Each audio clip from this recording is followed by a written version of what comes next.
Okay, well, it's just a pleasure to see your faces, hear your voices, Dorothy and Dawn, and I'm seeing lots of familiar faces and names as well in the chat. So hello to all of you. I won't call all of you out, and then lots of new folks new to me, new folks I don't know. So I'm looking forward to getting to know many of you as well today, and I hope beyond today.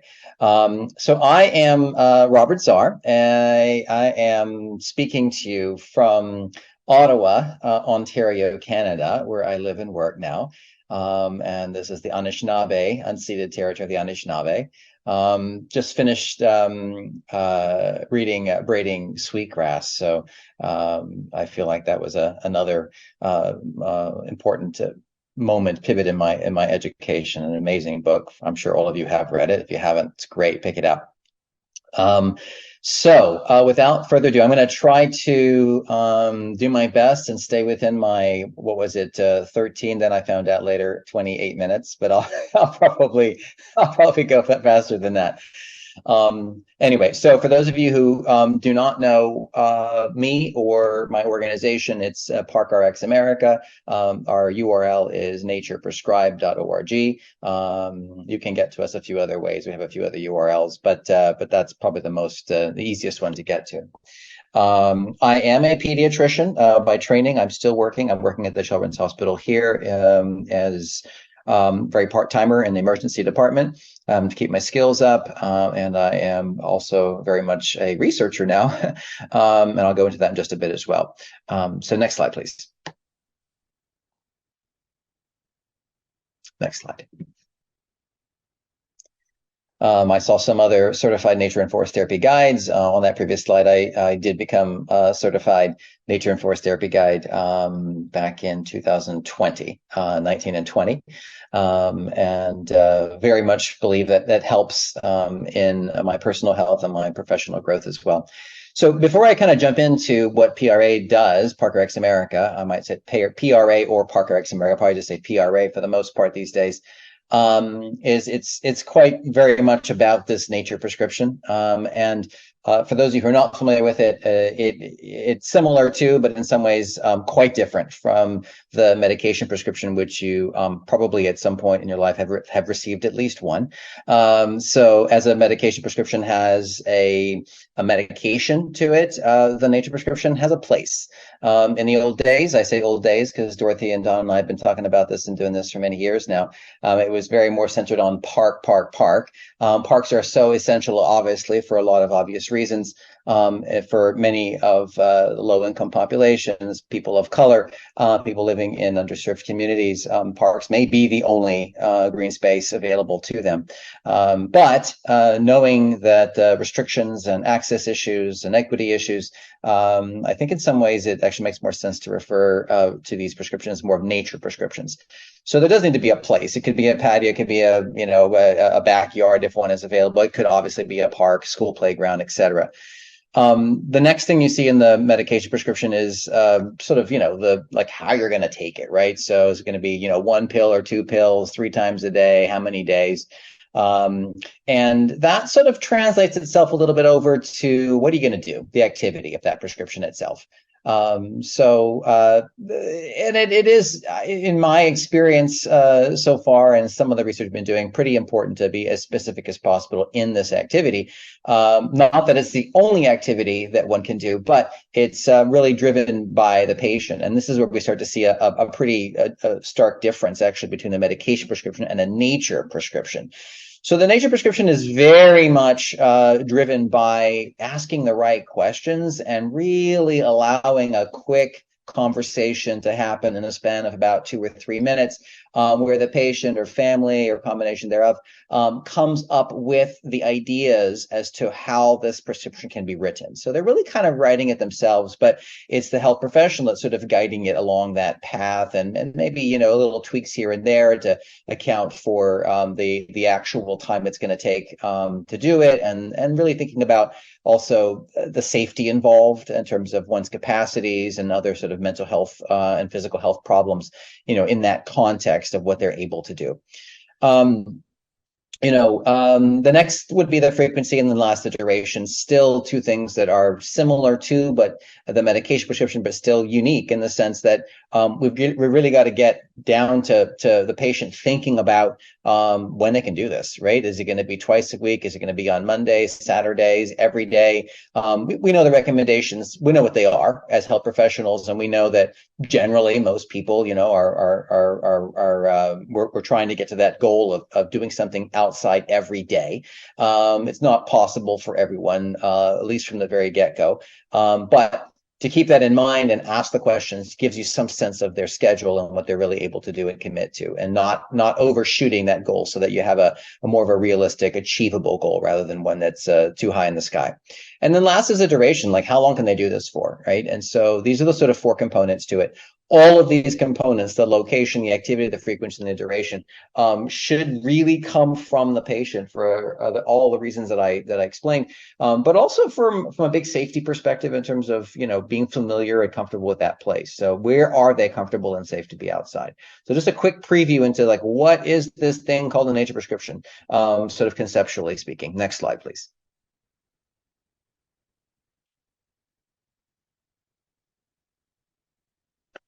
If you come to our website, this is what you'll see. Thanks to some funding a few years ago from the USDA, the Forest Service, we were able to do some revamping and rethinking and reorganizing of our website and platform. And it's been very helpful to us, I think, in the sense that we've spent the time we needed to spend in the last few years to sort of hone a little bit more our efforts and our goals, and have really sort of three distinct audiences. One is providers. Obviously, we've been focusing a lot on healthcare professionals for a while now. And the next is patients directly, more the public. This is kind of new for us, so we haven't done a lot of that until recently. Stacy, Matthew, and I are the three people who really make up PRA at this point. Stacy is also a pediatrician and our associate medical director. I'm the founder, and Matthew is our chief technology officer. And we made a decision to try to at least have a place, a portal, as we call it, for the general public to go to and to learn about these nature prescriptions, to see what the science is, the evidence is, and actually to go a step further, which is to write their own prescriptions and take them to the healthcare professional. That's kind of new for us as well. And then lastly, everyone else. And I please don't take that to any offense. I hope it really is sort of a catch-all for folks who are not healthcare professionals and we're not the general public, but people who are very much invested in this, as many of you might consider yourselves as well. So it would include academia and researchers and philanthropies, the press, etc. Anybody else who really doesn't fall into those previous two categories. We did focus very much on trying to present to the visitor of our website beauty. Beauty is so important to us and so underestimated and so under talked about. And we try to make it just a part of what we do, right? So it's very important to recognize and to sort of elevate the value of beauty in our lives, which we think can very much come from that experience in nature. Next slide, please. So one of the first things that pops up when you are in the process of prescribing, right? So a provider would have a registered account, and provider we take kind of very broadly, mostly healthcare professionals. We have some educators who are now signed up to prescribe with us. We have another project I'll talk about in a second. If this comes through with some funding with the NIH, we'll be partnering with mentors actually through the National Rescue Committee. So not necessarily always a healthcare professional, but the idea is that as an individual prescriber, you would have an individualized account, and with that account, you would be able to do all the things that you need to do during the visit and then between visits to sort of track these prescriptions and see what they produce. One of the first things that pops up is this patient adherence. So it reminds us as prescribers to see what happened the last time we did this, right? So to see how many times the prescription was filled, and we date and time stamp every time a patient it logs their visit. That goes into our system. We're very careful to protect confidentiality, of course, and have worked very hard to make sure that we don't jeopardize any of their confidentiality. So after that's done, then once you have a sense of where things were the last visit, and if you've never done it before, if it's your first time, obviously you would just close the window and move on. Next slide. Also, once again, sort of modeling after this medication prescription, but then going a very different path, of course. Just to give you an example then, so one of the things we did a couple of years ago was put those questions in there, right? I mean, let's make it simple. Let's try to make it as intuitive as possible, because one thing we hear all the time is, well, I'd like to do this, but I have no idea how to do it. What would I ask? So I thought, well, just put the questions in there. So by tapping in there, the questions will disappear, but they're there for you, sort of a default. Now, those of you who know us from our old days, right, before 2 or 3 years ago, very, very park centered.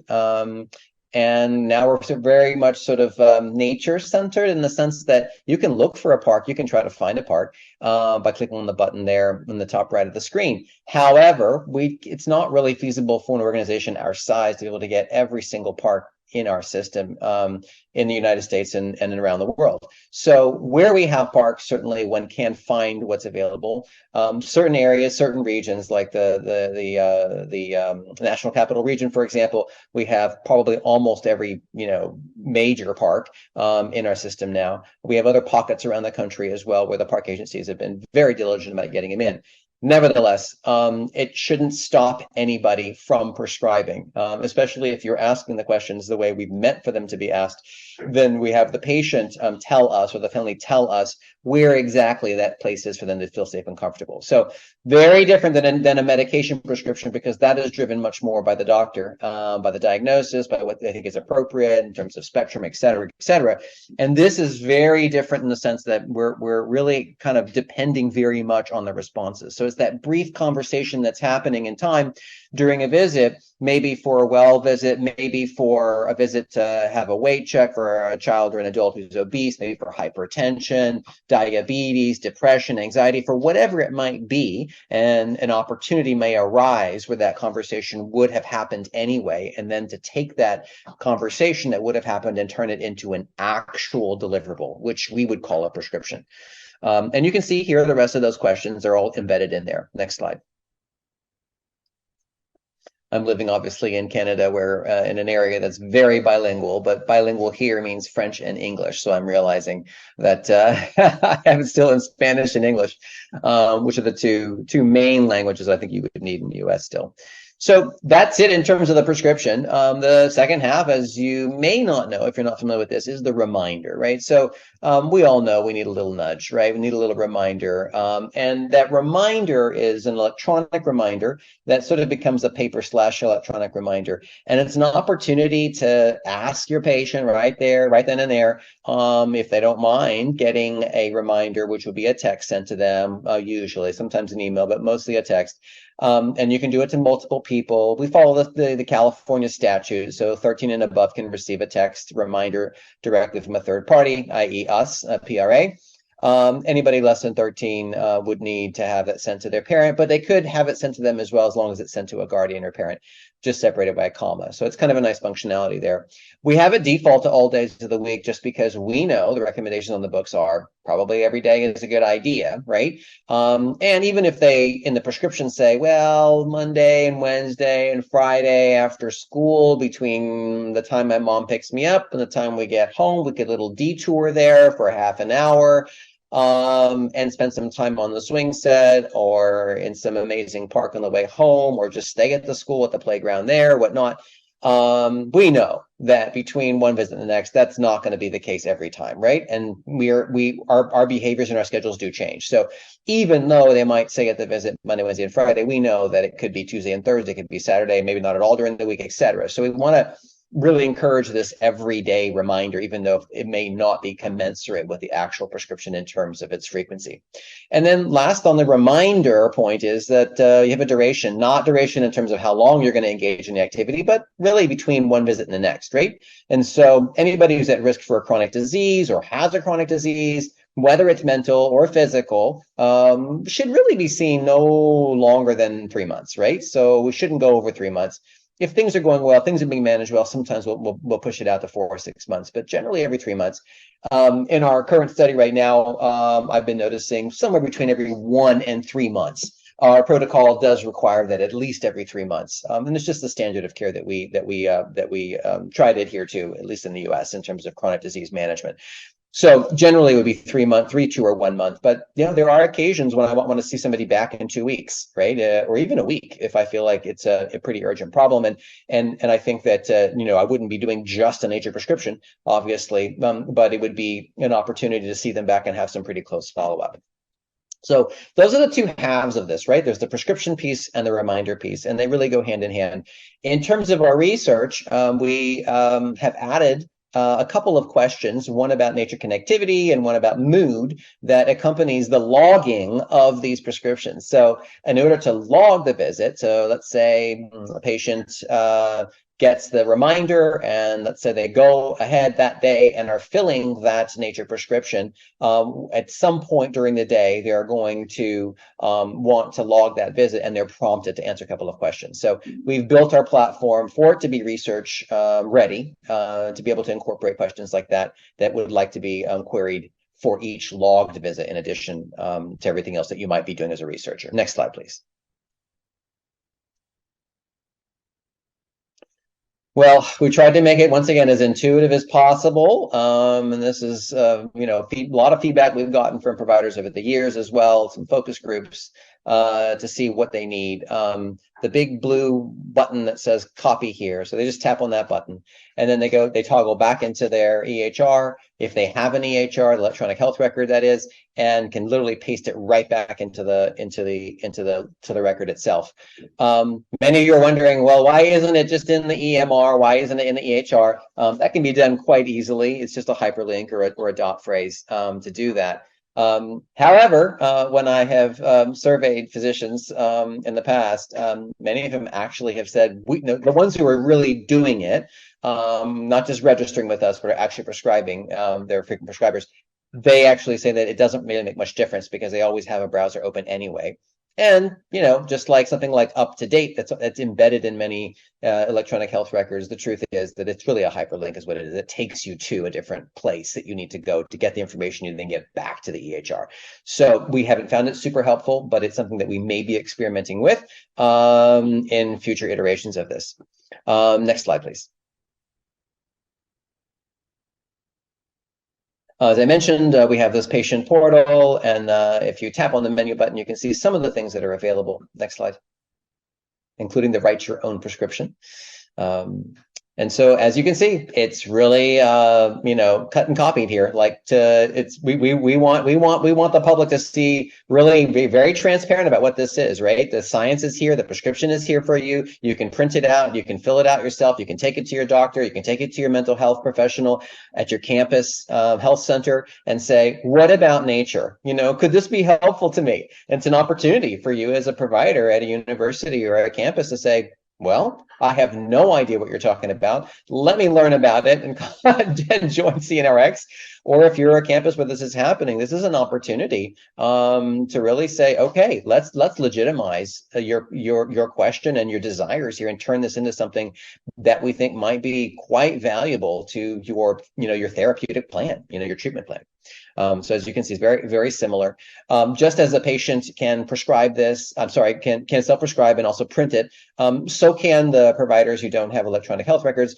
And in fact, those providers who are participating in our current study right now have been trained by me to also print out the prescription, where we can write the patient name on it, we can sign it as the healthcare professional, also a bit more legitimacy. And just on a practical aspect, it can go up. I've recommended through the trainings that the physician who prescribes prints it and asks the patient to please put it up somewhere where they'll see it on a fridge, 3 times a day or once a day, where they brush their teeth, places like that, bedside tables. So they'll see that as also a physical reminder to look out for the electronic reminder to actually fill these prescriptions. Because, once they leave the office, it sometimes just goes in one ear and out the other. So it's very important to have some sort of reminder for them to see if they can make some changes in their behavior. Next slide, please.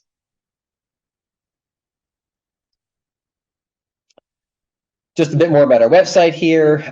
This is on the patient portal, so you can see kind of what it looks like a little bit. We have an instructional video. Sorry, it's me again. I've tried to find somebody else willing to do this, but maybe I'll have to recruit you, Dorothy, or Dawn to do this for me next iteration. But yeah, it's me talking about it. It's a short video for those who may not find it as intuitive as we've tried to make it and need a little bit more hands-on as to how to make this happen. Next slide, please. We have a newsletter that comes out usually once every 2 months. I'm up for the next one. It's been Dr. Stacy Stryer. I've been doing them. I've been co-writing them with her, but she's taking the lead on these for the most part.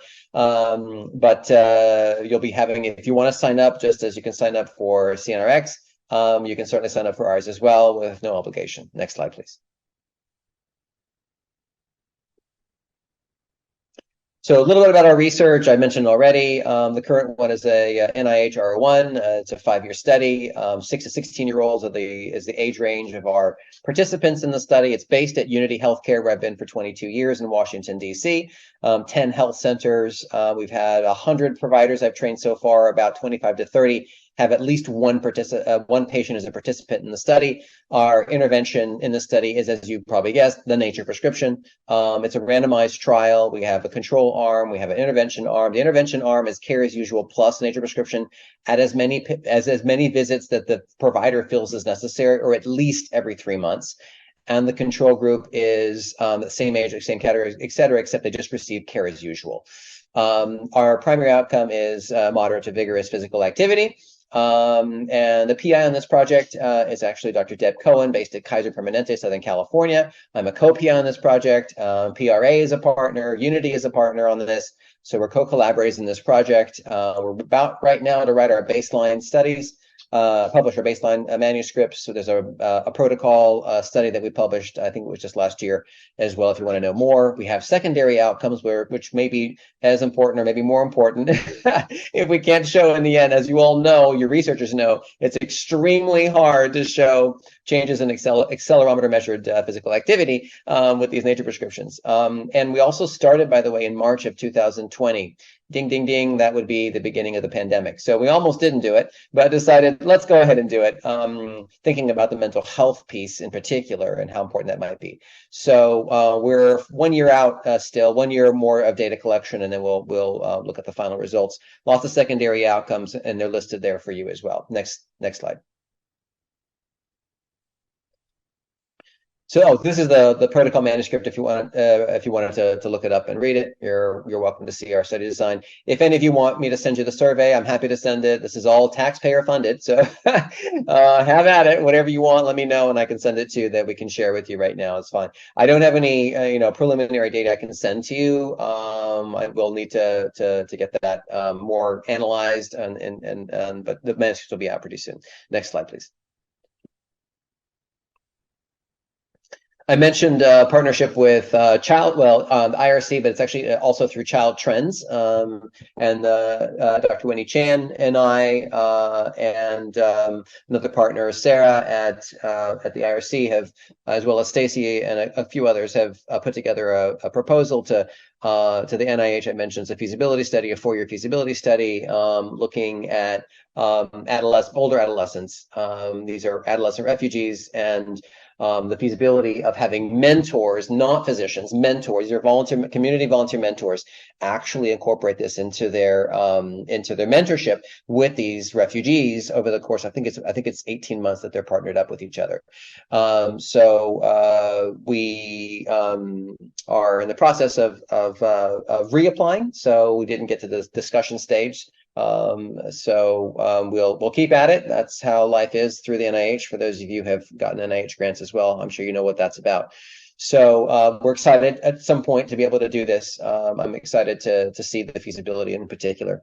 Another small thing that we're doing, but I think important as well, is focusing not on the nature prescription as an intervention, but rather as a metric, and focusing on the mental health and the burnout and the fatigue of the physicians themselves and the providers themselves. This has been kind of a concern of mine for a few years now. It was pre-pandemic, and then I saw what happened during the pandemic, and a lot of early early retirement, a lot of burnout. It's something that healthcare providers don't talk a lot about, especially doctors. But we were lucky to be asked by the Mental Insight Foundation to think about what we might be able to do with a little bit of money. And we interviewed a few community health centers around the country and settled on El Centro de Salud, which is an FQHC, Federal Qualified Health Center in Houston, Texas. And it's 20 providers. And we queried them, we met with them, we flew down there. It was fun and to see like what is it that they think they might like in terms of nature in their workplace. And this was somewhat inspired from one of Dawn's, I think, master's level students as well, right? Who was doing some research on indoor plants in some offices versus none in the other. So I was really intrigued with that to see what might nature show us, any change in behaviors, attitudes, and maybe even a change in prescription. It's not a randomized trial, so it's not that kind of a study with such rigorous methodology and study design. But we are doing a pre and post intervention survey. The intervention really is the nature. So they wanted indoor plants, they got that. They wanted framed nature photographs, they've got that. They wanted a digital rolling a frame of photos. They've got that, and then I added a nature and forest therapy walk for them. Thanks to Tamberly, I see you're on the call as well, through a colleague of hers, Paula, in Houston, which went off just recently on October 10th. So we'll have some results from that in a bit. Next slide, please. So we've been around for a while as a different iteration. We were DC Park RX, we became Park RX America in 2019. So far, we have about 12,000 parks that are in our formulary of parks, but not the major focus anymore anyway. We have over 1,700 providers who've come to register with us, collectively have generated 6,500 prescriptions, and those prescriptions collectively have generated over 17,000 visits. So those are visits to, in nature-rich areas. So it's something. I think we're still in our infancy with this. There's a lot more metrics that we need to be thinking about, especially through the research. But this is as much as we are collecting on a very daily basis. I saw that Jay Maddock is on the call, and he'll be speaking to you just after me. I finished rambling, and Stacy and he and I as well are focusing on another project where we're surveying all of these, most of these 1,700 to get a better sense of who these providers are and what the barriers might be, what the motivations might be. So keep an eye out for, we hope, some results and maybe a manuscript out of that. Next slide, please. Just a quick look at our growth graphically since 19. Next slide. It's going up. It's sort of like, I imagine it's somewhat like, Dawn and Dorothy and Dawn, like people, word of mouth, come to the conference, they hear, they join. And as you said, patience. You had mentioned, the old fashioned email earlier, Dorothy, and I was thinking, I remember when emails were new fashion. So they're still sort of new to me. I like them still. Anyway, I've got my name up there. My email address is there, and Nature Prescribed is our URL. Feel free to write me personally. I'm pretty good about writing you back. I'm super excited. I know that I visited William and Mary. I visited Cornell. I've had fantastic visits with both Dorothy and Dawn. I really admire your work. And I know we tried to get something up and running, some collaborative stuff at your health centers, respectively. I know there's some things maybe going on, maybe more at Cornell than William. I'm not sure these days, but for those of you out there who want to give it a go and think of some sort of collaborative project with me, whether it's a pilot, whether it's actual research, don't be shy, ask away. We're a small team, but we like to partner, especially with the institutions that have the Tamberleys and the Jays and the Dorothys and the Dons out there. We've got all these incredible credentials and research experience as well. So we're very much looking for partners as well. So I think I'm at my time, Dorothy, 28 minutes past the hour. Well, Robert, Zarr, thank you so much for sharing so much valuable information. And I would just like to take a quick minute to relate that to what we're doing here at Cornell. The Cornell Health Clinic actively provides nature prescriptions through a student's electronic health record.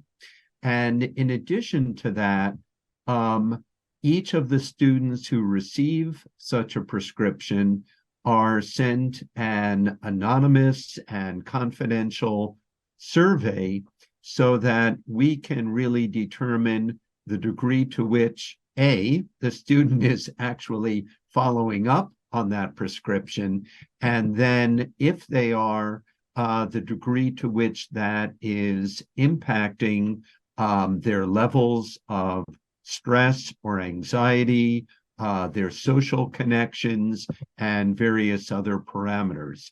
We're going to be gathering data for about another academic year on that, and then are hoping to crunch numbers and submit a paper